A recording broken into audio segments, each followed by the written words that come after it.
Amigos y amigas de Cadena Política, nos da mucho gusto el día de hoy saludarles como todos los martes en su programa Diálogos Metropolitanos, espacio que nos hemos dado para platicar, para discutir abiertamente los temas que te interesan a ti, a mí, a todos aquellos que vivimos en las ciudades y que las transformamos, las creamos, las soñamos todos los días en nuestro ejercicio cotidiano, a veces sin darnos inclusive cuenta. Hoy, en este primer programa de febrero, queremos hablar sobre algo que a todos nos inquieta, sobre lo que pasa en las ciudades y cómo van a ser también hacia adelante luego de la pandemia, que esperamos ya pronto la dejemos completamente superada, respecto a lo que es el diseño y el rediseño para la reactivación económica y, por supuesto, social. Un tema que sin duda a todos nos involucra, nos compromete y nos interesa.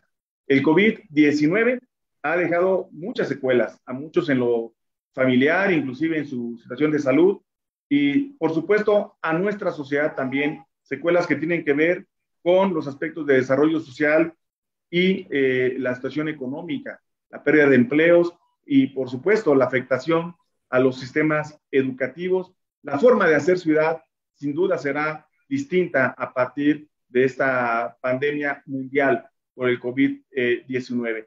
La afectación a la economía de las familias sin duda también es un punto muy importante. Recientemente, la publicación Panorama Fiscal de América Latina y el Caribe 2021, los desafíos de la política fiscal en la recuperación transformadora post-COVID-19, la dinámica de crecimiento en 2021, señala esta publicación, no logrará compensar la caída observada en la actividad económica en 2020, ni tampoco revertir, dice este panorama fiscal de América Latina y el Caribe, los aumentos en la pobreza y la desigualdad. Se espera, pues, una lenta recuperación de los empleos. En este rubro son las mujeres las que más se afectan, con su retroceso se estima en 10 años en su participación laboral. Algunos otros factores que siguen afectando el desarrollo de la ciudad tienen que ver con la persistencia aún de la pandemia. Las asimetrías en la disponibilidad de las vacunas es un claro ejemplo de ello, y la incertidumbre sobre su efectividad.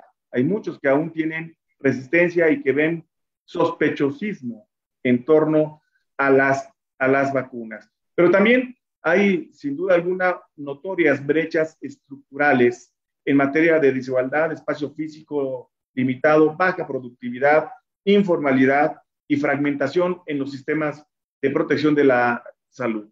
¿Cómo deben ser entonces las estrategias de diseño y rediseño de las ciudades para la reactivación económica y la resiliencia social? Es una incógnita a la que nos ayudará a acercarnos a algunas de sus respuestas el invitado que el día de hoy tenemos para ustedes, amigos de Cadena Política. Quiero darle la bienvenida al arquitecto Ismael Fernández Mejía, quien tiene un amplio currículum reconocido en México y en el mundo. Pero déjenme platicarles, amigos, un poco de la trayectoria de Ismael Fernández. Él es graduado de la Universidad La Salle y tiene un diplomado en Plan Estudios y en la maestría en Planificación Regional y Diseño Urbano por la Universidad de Edimburgo. Y es graduado en Alta Dirección de Empresas por la Universidad Panamericana. Ismael Fernández es consultor internacional, reconocido por ONU Habitat, por la UNESCO, por la OCDE, por el Banco Mundial y también por organizaciones multilaterales y nacionales en el campo del desarrollo urbano. Cuenta con más de 35 años de experiencia profesional en temas de estrategia, diseño, concepto e integración de proyectos de desarrollo, infraestructura, inmobiliarios, análisis espacial, planificación regional, diseño urbano, diseño arquitectónico. Bueno, se nos va a ir todo el programa leyendo la trayectoria de Ismael Fernández, pero es importante que la conozcamos. Él ha trabajado en el sector público y ha sido profesor de diseño arquitectónico y planificación urbana y regional en la Universidad La Salle y de modelos regionales en la División de Estudios Superiores de Ingeniería de la UNAM. Es conferencista a nivel mundial, miembro de la Asociación Internacional de Urbanistas, ISOCAR, desde 1975, del cual fue su presidente, y por supuesto miembro de múltiples organizaciones profesionales internacionales. Bienvenido a Diálogos Metropolitanos, estimado amigo Ismael Fernández. ¿Cómo estás? Hola, Pablo, muy bien, gracias por la generosidad de tus palabras. Aquí estamos con temas que son bastante interesantes para lo que estás comentando. Yo creo que es muy importante entrar en contexto sobre lo que está sucediendo. Evidentemente, la parte de la pandemia nos ha dejado una serie de aprendizajes positivos y negativos. Hemos aprendido mucho en muchas ramas. Y una de ellas, desde luego, es en la estructura y la planeación de ciudades a futuro, ya que esta pandemia nos ha hecho entender que primero no fue la primera, ya llevamos varias a lo largo de la historia de la humanidad, y lo más seguro es que tengamos otras en el futuro. Lo que pasa es que no se han tomado medidas como para entender que esto existe y que es una realidad y que lo tenemos que llevar a cabo. Entonces, un poco por ahí es por donde deberíamos de empezar a trabajar. ¿Cómo están las ciudades, Ismael? Ahora que todavía no logramos superar la pandemia, estamos ahora con un nuevo brote con esta variante Omicron, pero para ti, ¿cuál sería el diagnóstico de la situación que se tiene en las ciudades a partir de la pandemia? Evidentemente, como tú lo señalas, pues las cosas no van a ser igual después de esta pandemia, tendremos que enfrentar nuevos retos, nuevas pandemias, pero ¿cuál sería el diagnóstico de cómo están hoy las ciudades a partir de esta situación mundial?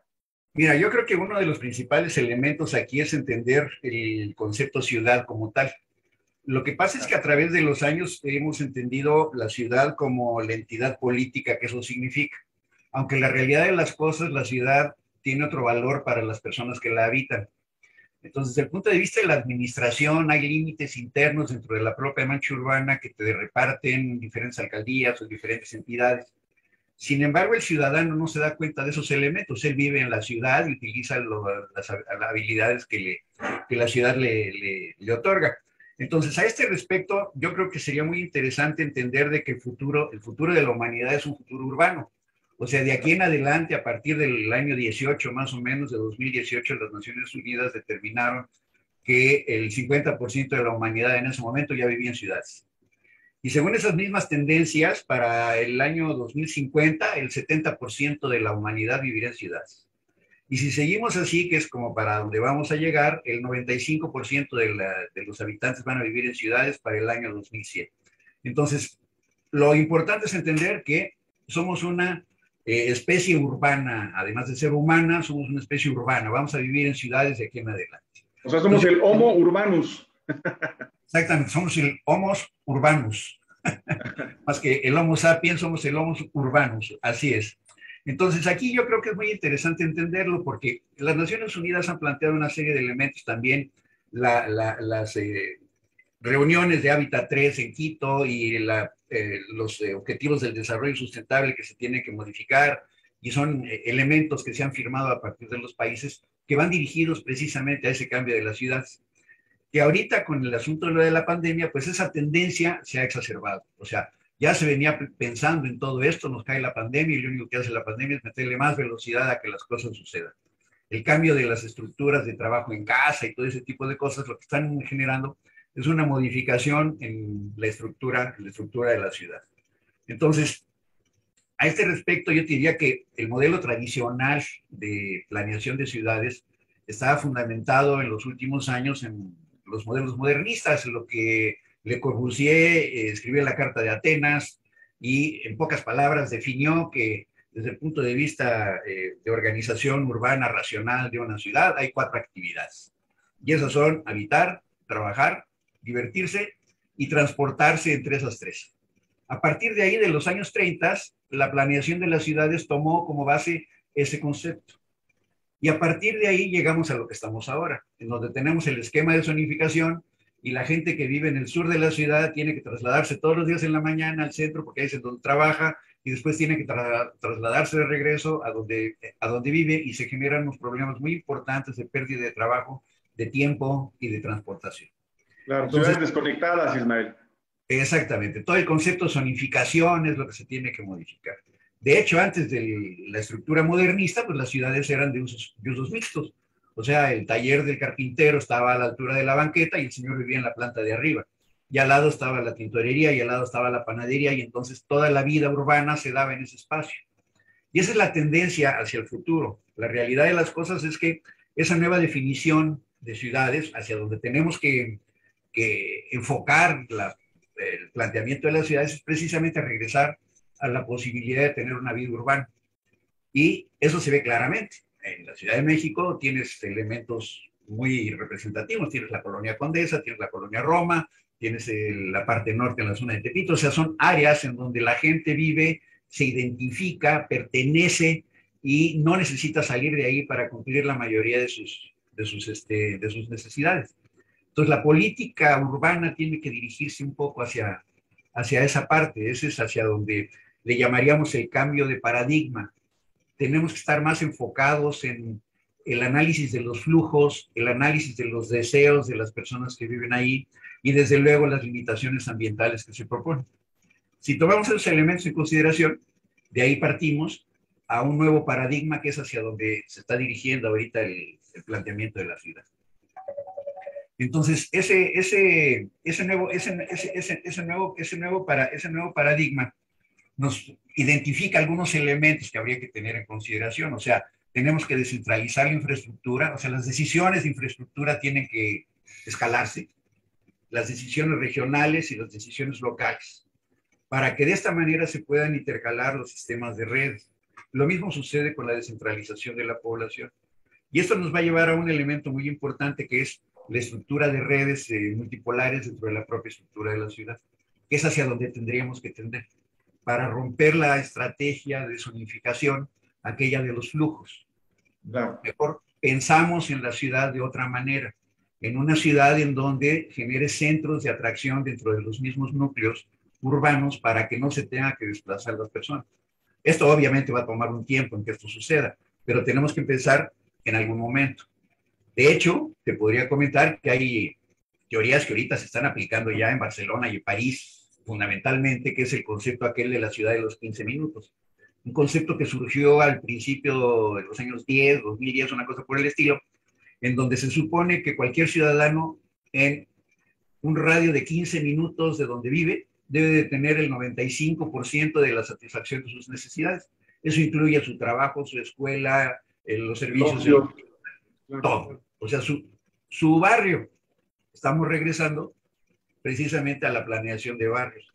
Y eso ya se está tomando en consideración en estas ciudades que te estoy comentando. Y estas tendencias que nos has estado de platicar en cuanto a hacia dónde marchan las ciudades en el futuro y cómo están recuperando esta habitabilidad del espacio urbano, ¿qué tanto se han visto truncadas, digámoslo así, con esta situación de la pandemia? Hay muchas cifras que nos dicen que la pandemia tiene un nivel de afectación en la economía, en el índice de desarrollo humano, en diferentes indicadores que ha generado más violencia, por ejemplo, en lo que hace a violencia en contra de las mujeres. En fin, hay cantidad de cifras respecto a esto, pero ¿cómo sientes tú que la pandemia tuvo impacto en la ciudad como tal? No me refiero solamente en cuanto a la gente y sus propios modus vivendi, sino también cómo se afectó el espacio público, cómo se afectó la calidad de los servicios,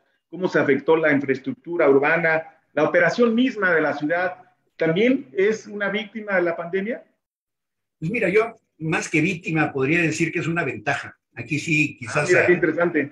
A ver, ese no lo habíamos escuchado. ¿Cómo que una ventaja, Ismael? A ver, cuéntame. Explicando a que nos cayó como anillo al dedo desde el punto de planeación de ciudad, porque a final de cuentas la tendencia que te estoy platicando de modificación de la estructura de la ciudad, el timing que se está tomando es muy largo. Y cuando llega la pandemia, muchas de las decisiones que hubieran tomado mucho tiempo en implementarse, se implementaron de inmediato. Por ejemplo, en el caso de la Ciudad de México, te podría decir todo el programa de ciclopistas. Meter una ciclopista sobre Insurgentes hubiera causado un problema importante de no aceptación. Sin embargo, con la pandemia se aceptó y ya se quedó. Y muchos de estos elementos, el peatonalizar algunas calles para quitar el flujo de los vehículos y hacer que las calles estén más enfocadas hacia el espacio público y el uso del ser humano, más que de los automóviles.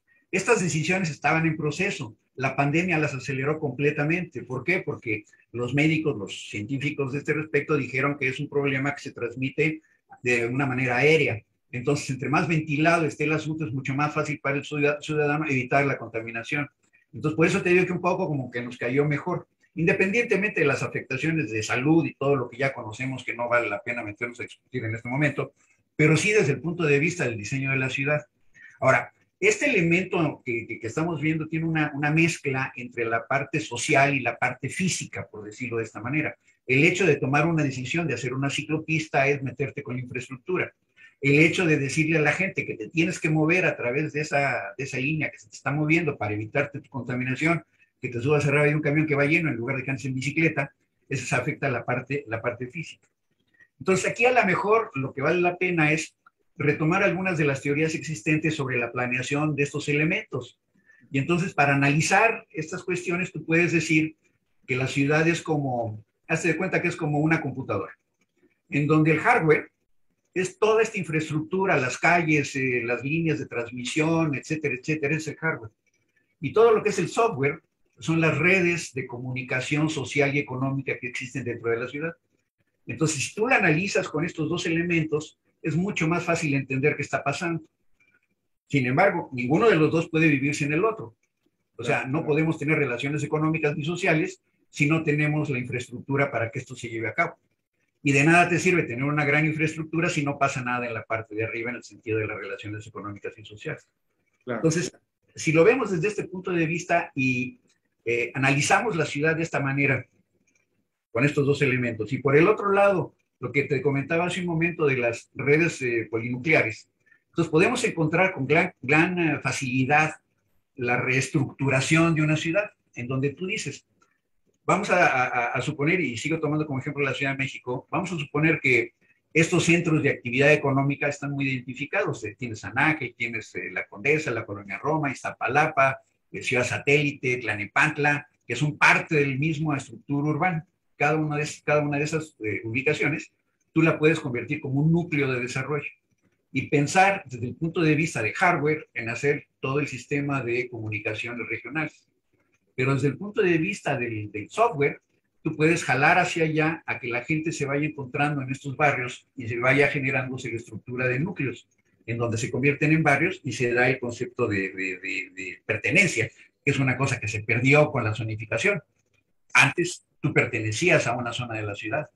Ahora es muy complicado, perteneces a la ciudad completa. Entonces, a lo mejor eso podría servir como para tener una idea de por dónde va el asunto.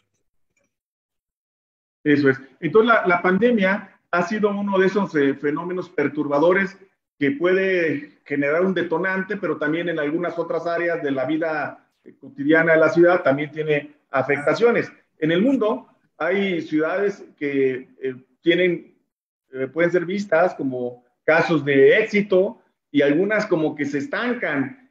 ¿Cuál es la diferencia, aunque no haya recetas en estos temas, pero por ejemplo, en su nivel de desarrollo urbano, social, lugares como Detroit se han visto un poco estancados en la pujanza que tenían como ciudad y ahora se ven como detenidas, como que ya no son estos centros competitivos, atractivos, para que la gente quiera ahí vivir, pero también hay otras que muestran fortalezas como Cape Town en Sudáfrica, o algunas que son ejemplos de recuperación como Barcelona o Medellín o Bristol en Reino Unido. ¿Qué es lo que hace diferente que a una ciudad le empiece a ir bien y a otra como que no digo le vaya mal, pero como que pierde su aceleramiento o su capacidad atractiva hacia la gente y de consolidación de su propia vocación económica, social? ¿Por qué unas, valga el simplismo, a unas como que les va más o menos bien y otras ciudades como que se estancan? ¿Qué hay diferente en estas ciudades? Mira, aquí yo creo que es un asunto de percepción de futuro, porque por ejemplo en el caso de Detroit que tú pones, pues es una ciudad que tenía un monocultivo, o sea, se dedicó a la industria automotriz y cuando la industria automotriz se movió de donde estaba Detroit se vino para abajo.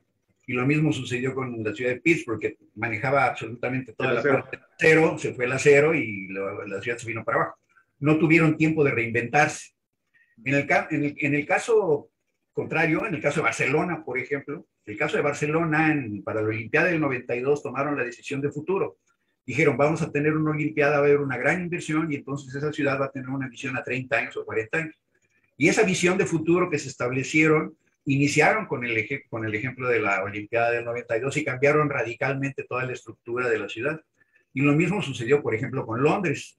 Toda la parte del East End, que era la parte peor, donde estaban los muelles y todo aquello, hubo una decisión de futuro, y cuando llegó el cambio de milenio, hicieron el Millennium Dome y manejaron toda esa zona con grandes inversiones que le cambiaron completamente la visión a Londres. Y todo lo que antes sucedía en el East End, en el West End, se pasó, poco se puso de moda lo del East End, y así sucesivamente. Entonces, aquí lo que se puede ver un poco es que hace falta que la ciudad tenga una visión, o sea, hacia dónde quiero ir en el futuro, pero una visión de largo plazo, y al hablar de largo plazo me refiero a 20, 30 años, hacia dónde quiero yo llegar. Esto requiere dos elementos: tener un objetivo claro, generar este elemento de visión, y una vez que tenemos este elemento de visión, tenemos que tener también la estructura de la voluntad política para llevarlo a cabo. Porque si no tienes una visión y una voluntad política que esto se lleve a cabo, las cosas no se van a dar.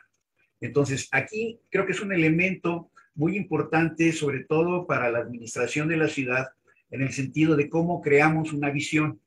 Y el crear una visión va a ser una voluntad de la administración de esa propia ciudad para juntar a todas las fuerzas involucradas, fácticos y reales y administrativos, ¿no? Todos los poderes, para que haya una discusión hacia dónde quiero ir, hacia dónde quiero llegar en 30 años. Porque lo que está pasando en muchas ciudades, y México no es la excepción, es que cada periodo administrativo se está inventando la rueda. Entonces, todo el trabajo que se tiene en la parte de atrás se desecha por las razones que sean. Y se vuelve a empezar otra vez, pero eso tiene un límite, porque todos los tiempos administrativos tienen un límite. Sin embargo, si tú tienes una visión a largo plazo y cambias un poco esa estrategia, en lugar de decir, tengo el plan de desarrollo que producen los gobiernos, decir, hay un plan de desarrollo generado por toda la sociedad y en donde todos estamos de acuerdo, y cada que entra una administración lo que genera es un programa de gobierno, y ese programa de gobierno va de acuerdo con lo que se está planteando en el plan de desarrollo. Aun cuando el político pues tiene sus propias decisiones, ¿no? Como decía Deng Xiaoping, no importa el color del gato mientras que case ratones. Aquí el chiste es precisamente que si se tiene una línea de trabajo, cada político podrá definir qué acciones toma, pero para no salirse pues de esa línea que se ha planteado. Entonces yo creo que eso es muy importante, tener esos dos elementos que nos dan la diferencia de por qué una ciudad puede ser exitosa y por qué otra de repente no se puede reinventar porque no vio a ese largo futuro. Este tema del futuro que nos hace el favor de platicar, sin duda alguna, para muchos entra en el campo de la incertidumbre. Esto es, el futuro pareciera a veces tan lejano como que no nos alcanza la imaginación para diseñarlo. Y ciertamente, como lo comentas, muchos gobiernos están actuando en el cortoplacismo. Esto es, ¿qué tengo que hacer? Y más en las visiones populistas que hoy son, válgame la redundancia, un poco de chacoteo, tan populares, ¿no?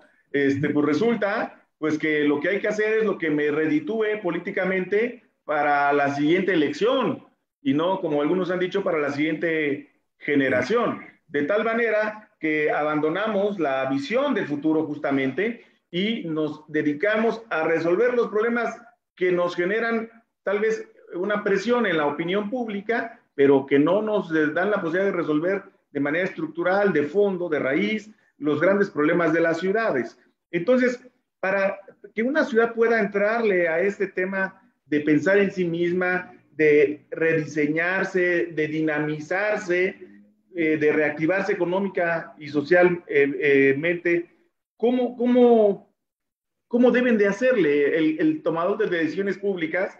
Y yo diría también el que está empujando las cosas desde la sociedad civil para que así sucedan, esto es para que se pueda avanzar en un diseño de ciudad que a todos nos genere convicción, consenso, compromiso, involucramiento. ¿Cómo podemos entrarle a esto? O sea, ¿cómo rompemos, en pocas palabras, Ismael, ese círculo vicioso en el que no podemos generar esa planeación de ciudades por estar tan concentrados en el hoy, como decía aquel, en el hoy, y no hay ningún mañana para nadie? Mira, aquí me parece que hay dos elementos. Uno de ellos es el que ahorita, en el siglo XXI, tenemos ya resultados tangibles de decisiones similares a las que, a las que queremos tomar, que se tomaron en el pasado. Hay por ejemplo, yo te puedo decir Singapur. En los años 60, Singapur era un problema muy importante que se tenía de estructura social, de que no había desarrollo, era un nido de droga y pensión, etcétera, etcétera. Se tomaron decisiones en ese momento con una visión de largo plazo y ahorita, 50, 60 años después, Singapur es lo que es uno de los principales lugares del planeta. Lo mismo sucede con, por ejemplo, con Hong Kong, o lo mismo sucede con Corea del Sur. En fin, hay datos, hay información, datos reales, tangibles, que se pueden ver de decisiones que se han tomado con visión de futuro y que se ha logrado reponer a lo largo de los años. Y no nada más hablar de este lado, sino hablemos de lo que pasó en Europa, qué pasó con Alemania después de la Segunda Guerra, qué pasó con Japón, etcétera. O sea, se han tomado decisiones de largo plazo que han logrado tener un éxito. Entonces, ¿por qué nosotros ahorita, en este momento, no podemos tomar ese tipo de decisiones con una visión de 30, 50 años en donde efectivamente este país o esta ciudad o la que tome la decisión, en ese plazo realmente tenga esas características? Entonces, a mí me parece que lo que habría que hacer en primer lugar sería entender la diferencia de, y estoy hablando de una ciudad, lo que es la diferencia de lo que es la mancha urbana de la propia ciudad y lo que es su estructura de administración. Porque es imposible que en una ciudad como México, que tienes 16 delegaciones y 50 y tantos municipios periféricos, llegue un momento en el que esa mancha urbana que tiene esa complejidad administrativa pueda pensar como una unidad a futuro. O sea, el hecho de que se tomen decisiones, no, tú tienes que convencer a 60 personas, 60 jefes de alcaldes y jefes de delegación y presidentes municipales para que tomen alguna determinación. Entonces, aquí lo que prendería sería tener algún tipo de organización, algún tipo de unidad, una entidad superior a esta estructura que fuera la que manejara ese análisis de visión al que me estoy refiriendo. Esto más o menos se ha empezado a manejar en México con los INPLANES, el Instituto de Planeación. Este Instituto de Planeación, a final de cuentas, es una entidad gubernamental que tiene la misión de mantener funcionando un plan que se va a ir dando independientemente de los cambios políticos que se vayan generando sobre el propio territorio. Hay una ventaja enorme, porque si tú tienes este nivel de planeación, este nivel, a esta altura, entonces tú puedes tener revisiones periódicas, digamos, cada 5 años se hace el plan A20, cada 5 lo revisas, independientemente de lo que haya sucedido y las partes políticas y las modificaciones que se vayan dando en el proceso, se va ajustando, pero no se pierde la visión, el objetivo final. Entonces, para que esto funcione, se debería de tener una entidad superior de planeación que tuviera la responsabilidad precisamente de esa visión que ya se aceptó, que se lleve a cabo.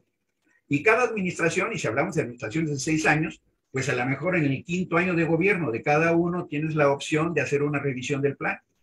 En el 5.º año de gobierno, porque es para los siguientes 5 años, entonces te toca a ti un cachito y al que sigue adelante también le toca otra parte y más o menos se va montando para que llegues a donde quieres llegar y entonces sí se puede desarrollar esto. En el caso entonces, sí, adelante. En el caso de Guanajuato han manejado un poco esto. Hacen precisamente el plan de desarrollo y después manejan los planes de gobierno. Entonces el plan de desarrollo tiene una visión de 20 años y los planes de gobierno de 5 o 6. Y así se van manejando. Entonces, uno de los elementos para un correcto rediseño de la ciudad es apostarle a la planeación de mediano y largo plazo a través de órganos especializados, que son los institutos metropolitanos o institutos municipales de planeación, que no sean solamente entonces un diseño de política pública de ocurrencias o un diseño de política pública de espontaneidad, ¿no? De lo que hoy creo que debe de ser, porque yo soy el presidente municipal y yo tengo la visión correcta y entonces digo que la dirección es por acá, aunque después venga otro y diga, no, estaba mal el antecesor, en realidad la dirección era por acá, y así nos las pasamos pisoteándonos unos a otros. Y es muy sugerente, primer tema, entrarle a una planeación en serio para imaginar la visión de la ciudad que queremos construir en el mediano y largo plazo. Hoy tenemos en México 74 zonas metropolitanas, Ismael, que son cerca de 420 municipios y 16 alcaldías de la Ciudad de México en estas 74, y sin duda están en ese proceso. Tú eres un especialista, y por ejemplo aquí en el Estado de México, desde donde estamos transmitiendo diálogos metropolitanos en cadena política, acabamos de iniciar hace un mes exactamente las administraciones de 125 municipios.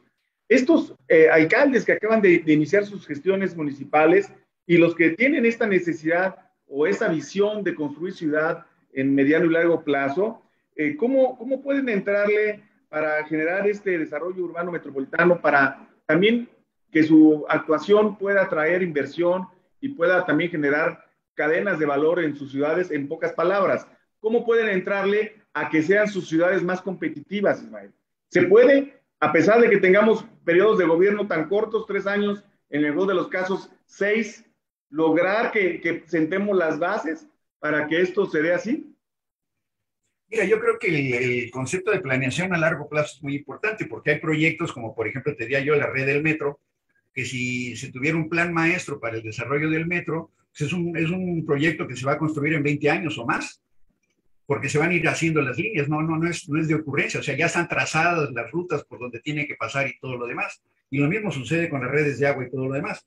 Entonces, hablando de las áreas metropolitanas, hay que identificar varios elementos como recomendación, por decirlo de alguna manera, para los alcaldes. Primero, desde luego, identificar una región. Para que tomen nota y no les vamos a cobrar, Ismael, ¿verdad? A ver, primero entonces. Claro, efectivamente. Yo propondría, que es diferente, ¿no? Yo sugeriría, más que propondría, que se promoviera la creación de un instituto que fuera el que planeara la zona de importancia. Por ejemplo, alguna de las regiones del Estado de México, ¿no? Digamos la región de las pirámides, por decir una de ellas, son creo que 8 o 10 municipios los que están dentro de la propia región. Si entre esos ayuntamientos decidieran planear de una manera integral el desarrollo de esa zona, se tendrían políticamente que juntar en primer lugar, ponerse de acuerdo independientemente de los colores de cada uno de los municipios. En segundo, firmar un convenio de participación. En tercero, planear el desarrollo de una visión a largo plazo de esta zona y establecer una entidad que controle ese desarrollo. Entonces, de esa manera es como se va a lograr sacar esto adelante. ¿Por qué? Porque esa visión no es nada más decir, ay, a mí me gustaría que nosotros fuéramos como Singapur.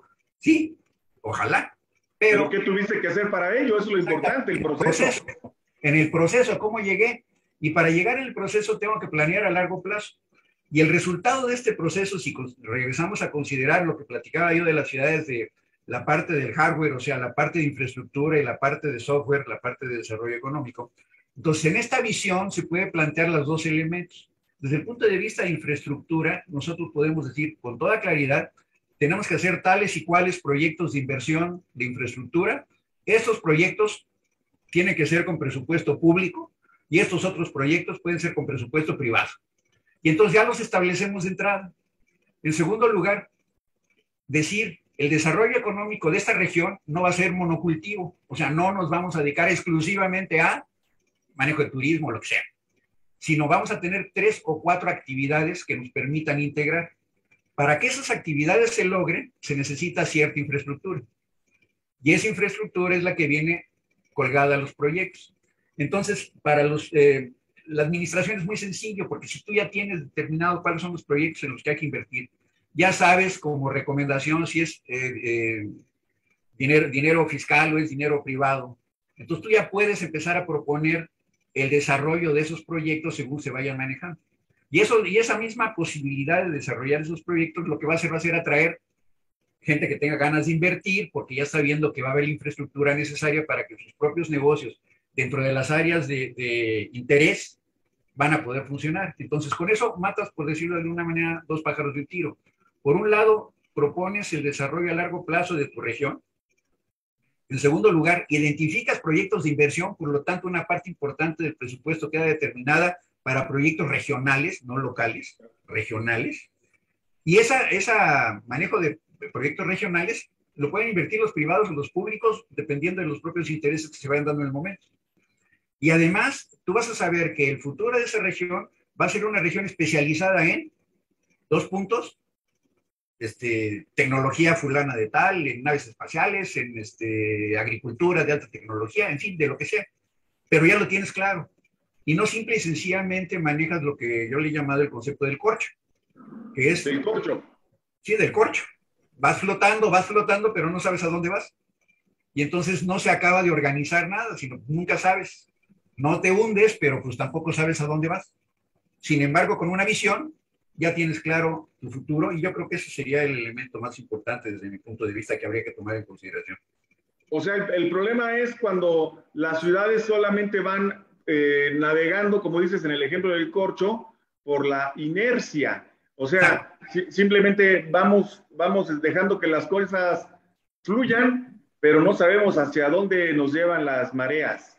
Eso es muy, muy importante porque hoy tenemos que ubicar en lo que tú expresas de manera muy, muy atinada, Ismael, que las ciudades pues finalmente no están aisladas, no son átomos inconexos o partículas flotantes por allá, ¿no? Sino todas las ciudades, por el contrario, están en una red, en un mundo globalizado y todas interactúan y finalmente compiten entre sí para atraer capital, para atraer valor humano, para atraer inversiones, para atraer cadenas de valor justamente, y eso sin duda alguna tiene como requerimiento que la ciudad tenga claro cuáles son sus vocaciones.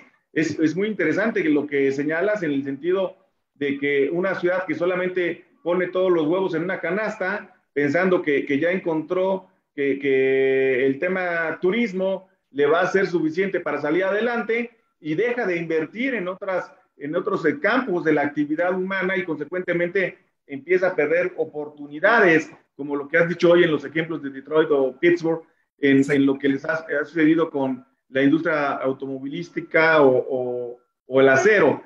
Y todas las ciudades deberían de tener entonces esta posibilidad de la diversificación y de esta manera también poder saberse vender, perdona la expresión, ¿no? Para poder también decir, a ver, aquí nosotros somos expertos en esto, ¿no? Como alguien ha dicho, el que es bueno para todo, más bien se determina que es bueno para nada, ¿no? Así también las ciudades, ¿no? Tienen que tener esa vocación. Sí, exactamente, ese es el punto fundamental, que por eso decía yo de una visión. ¿Cuál es mi visión? O sea, ¿hacia dónde quiero llegar? ¿En qué quiero ser el mejor? Y para definir eso, lo primero que tienes que ver es cuáles son tus valores, o sea, qué es lo que tienes tú que te va a ayudar para eso. O sea, es evidente que en el caso de Cancún, la industria turística es importantísima porque uno de sus principales activos es precisamente ese. Pero si en el caso de Cancún te quedas toda la vida en la industria turística, a lo mejor pasa de moda y después, ¿qué va a suceder? Entonces, es requerida una diversificación de actividades que te permita el mantener el valor de la ciudad y precisamente estar en competencia con quien quieres competir. Claro, entonces, porque hay factores aquí, como en el caso Cancún, que lo hacen vulnerable. Simplemente la pandemia de la que hemos estado hablando, que restringe el comercio, hace que la ciudad pues, se esté ahorcando. O ahora el tema tan lamentable de la inseguridad, pues aleja el turismo y consecuentemente, si con tantas noticias de que hay asesinatos y que mataron a unos canadienses hace unos días, pues ¿quién en ese sentido piensa así tan cómodamente ir a Playa del Carmen o a Cancún, que es un lugar realmente bello, pero genera ahí ese tipo de interferencias? En consecuencia, la diversificación sería muy importante para poder mantener el ritmo de crecimiento de la ciudad y su atractivo.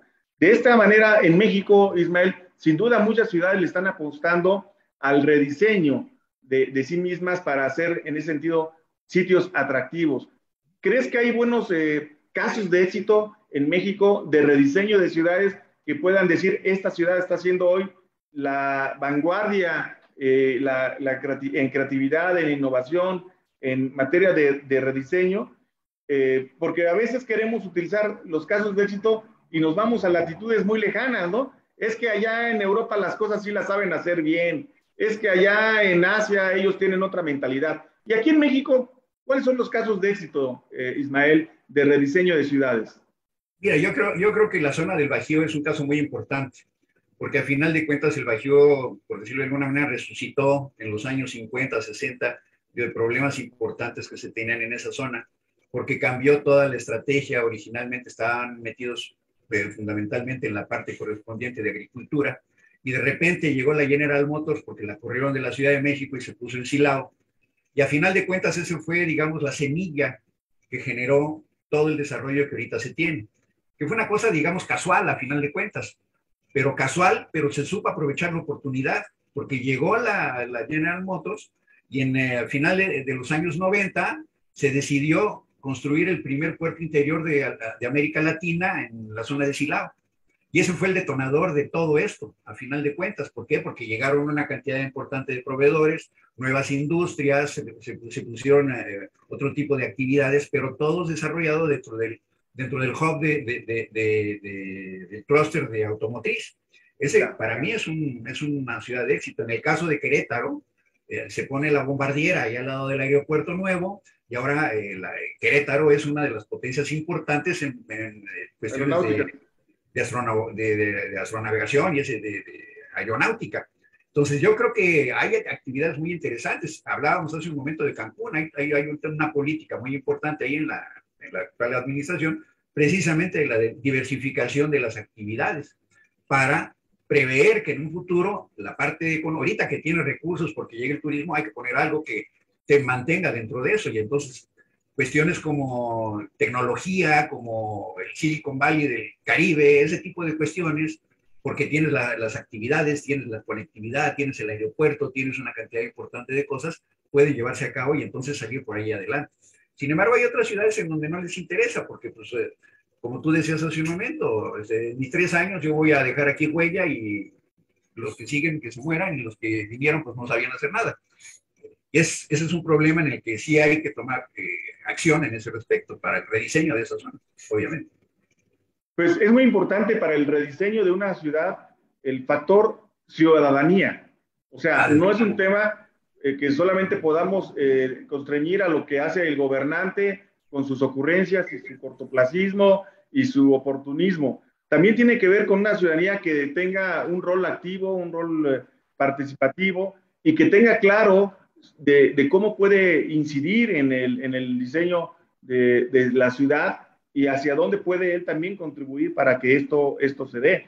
De tal suerte que también los ciudadanos participen en la reactivación económica y, por supuesto, en todo lo que sea el fortalecimiento del espacio público, de los espacios en donde se hace cultura, educación, deporte, de los espacios educativos, que se signifique a partir también de lo que hace la ciudad en conjunto, gobierno, sociedad, en términos de seguridad, de estabilidad y, por supuesto, la atención de sus propias vulnerabilidades.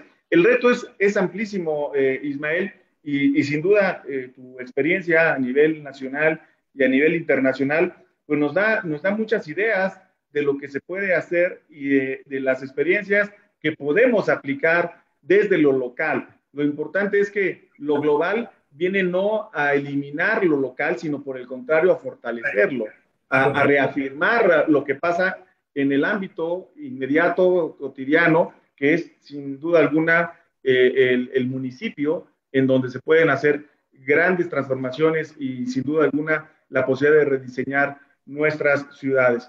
El tiempo nos empieza aquí a apretar un poquito, Ismael, pero verdaderamente ha sido muy interesante lo que nos has estado compartiendo, pero platícanos un poco también ya para cerrar hoy nuestro programa de Diálogos Metropolitanos, la gente que nos está viendo en Cadena Política, ¿dónde puede localizarte? ¿Cuáles son tus redes sociales? ¿O cómo se localiza a Ismael Fernández Mejía? Bueno, pues mira, es muy sencillo. Ahorita te digo cómo me localizan. Querías comentarte algo de lo que decías que es muy importante. A mí me parece que la parte de la creación de comunidades locales es fundamental, porque ahí es en donde se genera el sentido de pertenencia, ahí es en donde se genera la ciudadanía. Y si políticamente una comunidad tiene el derecho también de administrar los recursos que genera con los presupuestos participativos, un asunto muy interesante que de alguna manera se convierte en control político, pero por el otro lado puede ser un elemento de generación de ciudadanía, es como se va a desarrollar la ciudad, porque entonces se van a convertir esos núcleos de los que yo hablaba, de las redes nucleares de estructuras urbanas. Entonces yo creo que es fundamental entender a las estructuras locales como base de todo este desarrollo, ¿no? Entonces, pues te daré mi correo electrónico. Claro, por favor. Es isma48@hotmail.com. Excelente. Pues para estar ahí en comunicación contigo a través de Cadena Política, te agradecemos mucho que nos brindes este espacio en el que hemos podido platicar acerca de la importancia también de planificar en forma estratégica nuestras ciudades y de ahí derivar estos instrumentos de política pública que verdaderamente pongan los énfasis en las vocaciones económicas, en la necesidad de la reactivación social, económica y por supuesto el cuidado ambiental que deben de tener nuestras ciudades y que, bueno, estas ciudades deben de tener creatividad, sin duda alguna, Ismael, para que la propia ciudadanía encuentre satisfactores de vida que le den esta satisfacción y que hagan que la ciudad sea un polo de atracción, un lugar donde realmente quiere cada quien echar a andar su proyecto personal de vida. Para mí ha sido un honor, Ismael, tenerte en este programa Diálogos Metropolitanos. Te lo quiero agradecer enormemente, Ismael. De veras. Gracias, Pablo. Te lo agradezco también. Eres muy amable. Y bueno, especialmente agradecer también a quienes nos siguen a través de la transmisión de Cadena Política. A todos ellos, muchas gracias por este favor de su compañía. Dejamos aquí nuestro programa, pero abrimos la discusión, porque hay muchos temas en los que tenemos que seguir hablando, en los que tenemos que seguir platicando, y este es un espacio para lograrlo. Se despide de ustedes su amigo Pablo Mazáñez, aquí en Cadena Política, Diálogos Metropolitanos. Nos estaremos encontrando el próximo martes. Muchas gracias. Excelente martes.